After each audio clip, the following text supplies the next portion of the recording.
Well, it is November 16th, 2019, and a little project update. Today is Saturday.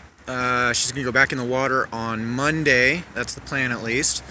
So, in terms of the stuff that I completed before she goes back in, we have, I'll show from on the underside here, we've got two new, you can see, there you go, raw water strainers.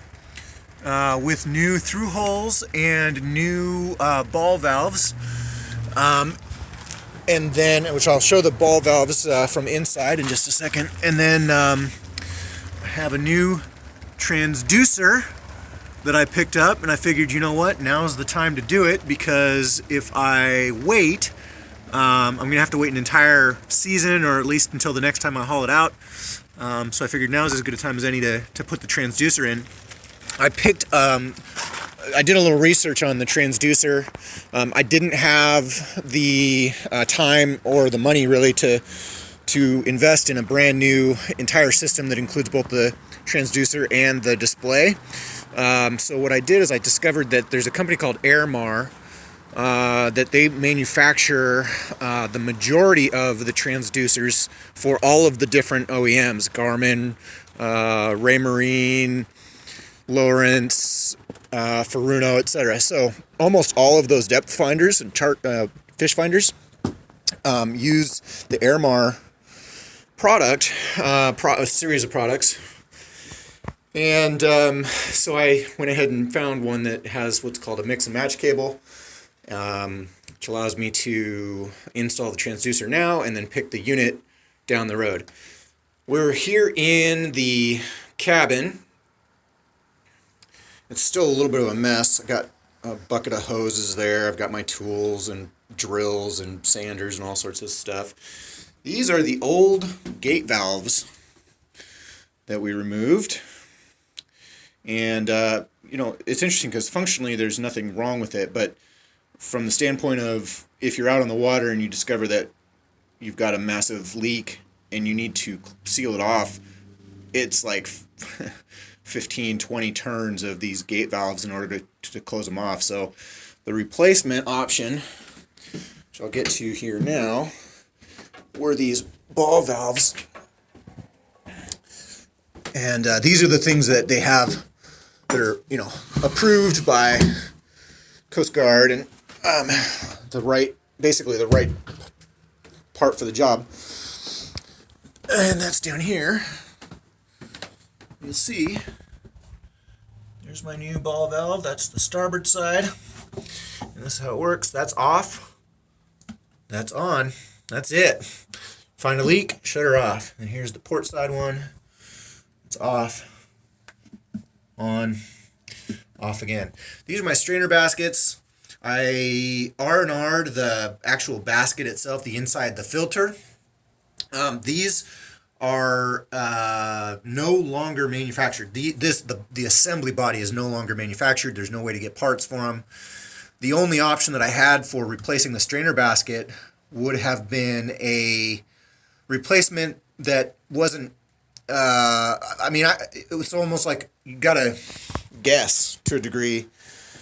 None of the guys that I talked to, parts managers and whatnot, really had a great starting point for what to do. So what I have in here are these aluminum, flat stock aluminum that I bought at Home Depot. And then this section here is a short section of PVC that has a hole drilled through it. There's a rod that goes from the inside of this seat all the way through to this butterfly nut right here. So this through rod goes all the way through. So this is flat stock wrapped around this PVC. I think it's 2 1/4, and it's manufactured with an actual hole right through the middle of it. So it actually holds this end in place. This end is held in place by a lip that's found on the interior side of the assembly body. And then in order to keep the flat stock from unraveling, I've got these zip ties here, here, here, and then there's another one here, kind of hard to see. So that's how I did these. That was all of about $20. The replacement baskets started about $75. So that would have been $150 for the two, assuming I could have found the right thing. Is it the right way to do it? No. It's just a do-it-yourself way of doing it, and we'll see how well it holds up. This has been a kind of an issue since I bought the boat. These strainer baskets that I inherited were DIY versions themselves and were pretty clogged and falling apart. So hopefully this works. I'm going to keep an eye on it, make sure that it doesn't disintegrate or start to suck bits of metal or plastic into the engines, because that would be detrimental. So what else did I do? I also go down here. My tools up on the table, making a big mess. First, here's the transducer, the other side. And like I said, you've got the cable that runs to this plug. It's a mix and match plug, 5-pin. And as soon as I come up with the display unit, I'll just hook up the right adapter and then run this up through behind here, up through the panel, backside of the panel, which is then leads up to the helm. So that's the helm. I changed. I think I mentioned on the previous video I was going to move the location of the sump pump or the bilge pump. That's where it is now. It was in that bay, and then I moved it back to this bay. This should be a more consistently low spot of the boat when she's at rest. I also, as a part of that, I replaced the hose. That's new hose that runs out to the bilge. Exhaust isn't the right word, but it's the through hole. Rewired it. That was necessary. Also, in this hanging locker, since I was in here futzing with the wiring for the bilge, there was another electrical line that was just decommissioned, stubbed out, taped off. I removed that all the way back up to the T there. So that's all kind of just R&R'd electrical. What else did I do? There was another line, another similar electrical line that used to terminate right here. Actually, at this point right here, I believe was for when the sump... See, here's what I think. I figured this out. This line runs to up here underneath the galley to that port right there. That's a through hole.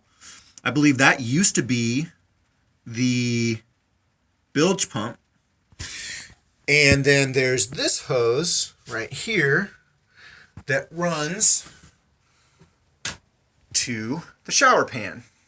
So the shower pan, I believe, used to drain into either just into this bay or into like a shower pan holding bin, which when it filled up was pumped out through this other hose. What I don't really know is whether this...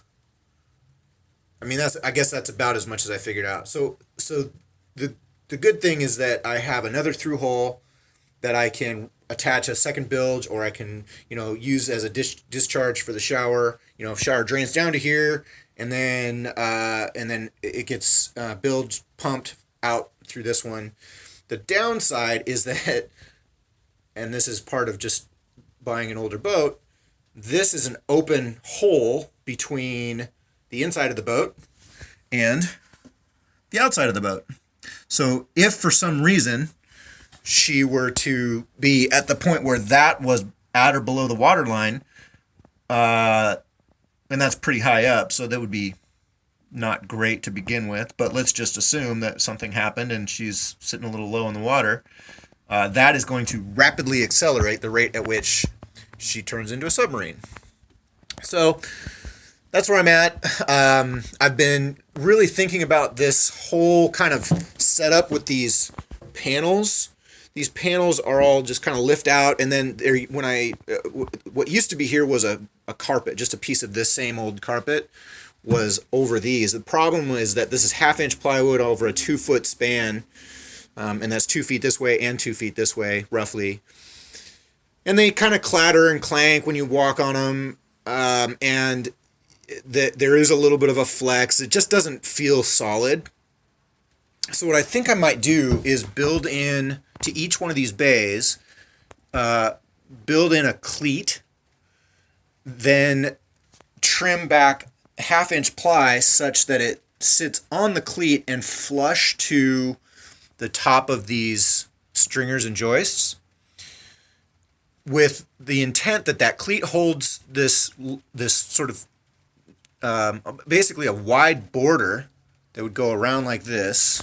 Here, I'll do this. So a wide border of the 2-inch ply with a smaller hole, and then add another sheet of 1/2-inch ply over the top with a slightly larger cutout that rests on that hole. So in other words, what I would then have would be, if you want to think about it as a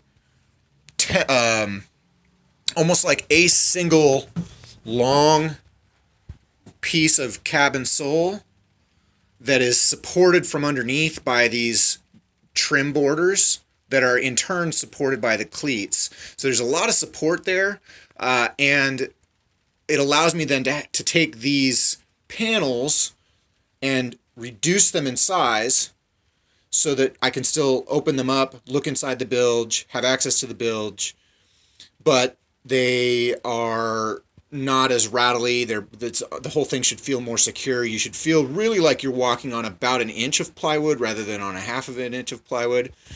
So that's my thinking on that.